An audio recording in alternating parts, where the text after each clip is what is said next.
Hey guys, welcome back to my channel where I review different action figures.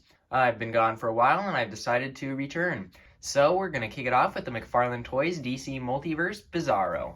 Alright, so I didn't do an unboxing, so we'll take a look at the box here. We got the normal DC Multiverse box. This is Bizarro at the bottom. On the side, you got DC Rebirth, Bizarro.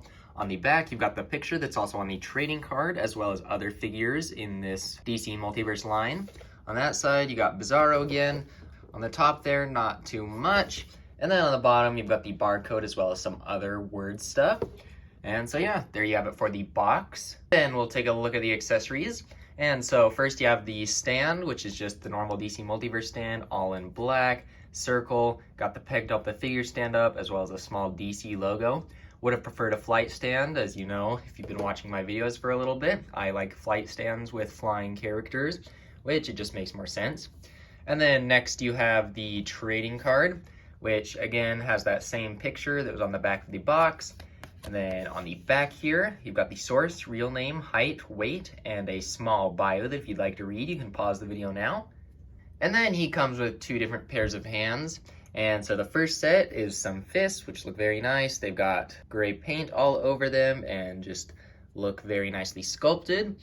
And then you also have these sort of open, sprawled out, crazy hands. And also I thought I'd mention that these are both reused from the Infected Superman, and so is this main body, but there are some differences. And so if you want to change the hands out, you can just like this, just pull it out and put it back in like that. It's very simple. And also this hand's just slightly different from that one, but the fists are the same, and you just go like that, and they switch very easily.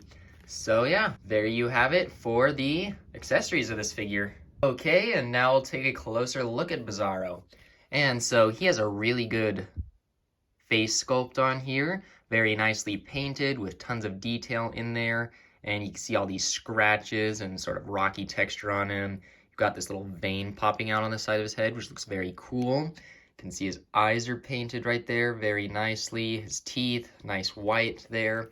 And he's just got sort of a gray wash over him that gives him some shadowing on there that looks very nice, gives him depth. Then you've got his hair on here, which is sculpted well. It's got nice flat black paint all over there.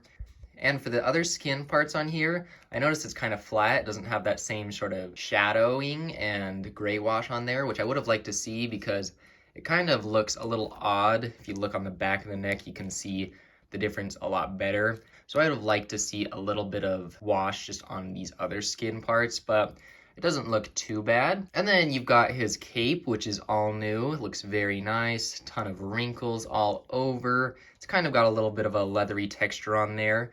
And you've got these nice rips in here that look very cool. I really like that. Looks like it's tattered and worn. And then you've got his main body, which, like I said earlier, is reuse from the Infected Superman right here. You can see their capes are different, but their bodies are almost the same. The diaper pieces are just different, and then also the emblems are different because Bizarro, of course, is reversed because he's the opposite. But other than that, his body is pretty much the same, which I do not mind at all. I think it is a good body mold for him, and overall looks very good on him. The paint is done very nicely. He's got sort of just this dark blue on here, which looks very good, and he looks very nice overall. So there you have it for his details on him. And then my favorite part of the video, articulation time. And so he'll pretty much have the same as the Infected Superman, but I'll just go over it anyways. So he's got great up right there, got down that much, side to side, as well as some tilt on there. Got the arms just go up that much, go back and forth like that. Got the butterfly joint, which helps it just to move a little bit more. Got the bicep swivel right there. Double jointed elbows go in that much. You got the wrists, which swivel all the way around and go back and forth like that. Got the torso, which goes forward that much, back that much. Can go side to side like that. Rotates at the top there and at the bottom. You've got the legs, which swivel a little bit, even though there's no thigh cut right there. They go out very far, can go forward that much, back that much. Got the double jointed knees that go back about that far. And then you've got the ankles, which go forward and back like that, twist side to side. You got pivot on there, and toe articulation. And then also, I kind of noticed that this one's not fully in, which is a little bit odd. Seems to work fine, so it doesn't seem to be a problem, just looks a little bit weird. And so anyways, there you have it for the articulation of Bizarro right here. Then for a comparison, you've got the Death Metal Superman on the left and the Infected Superman on the right. And you can see they all are about the same height, which checks out since they reuse some parts. And I don't actually have a normal Superman to compare him to because I skipped out on the Action Comics 1000 one.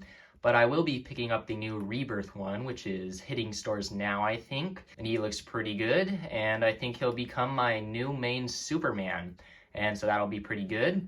And then for a last little comparison, you've got the Henry Cavill Snyder Cut Justice League Superman right here, which he is just a little bit taller than the Bizarro, so I don't know if you'd want to use this. But anyways, there is your comparisons. And then for some different poses I like to put this figure into, I've got this flying Bizarro pose right here, just looks like Superman would, and I seem to misplace my flight stand, so that's why I'm holding him.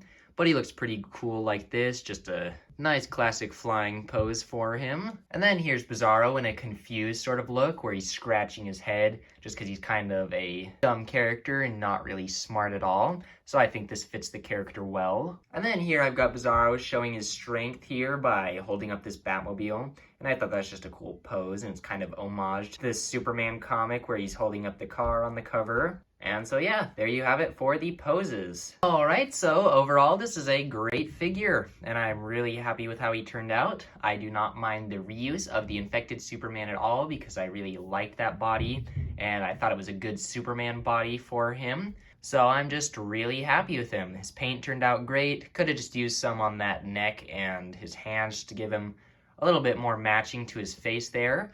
But other than that, he's great, and his articulation is fantastic. So now it's time for the trading card tease in 3, 2, 1, right there.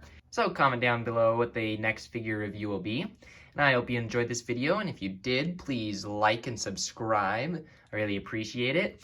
And I hope you have a good rest of your day, and I will see you in the next video.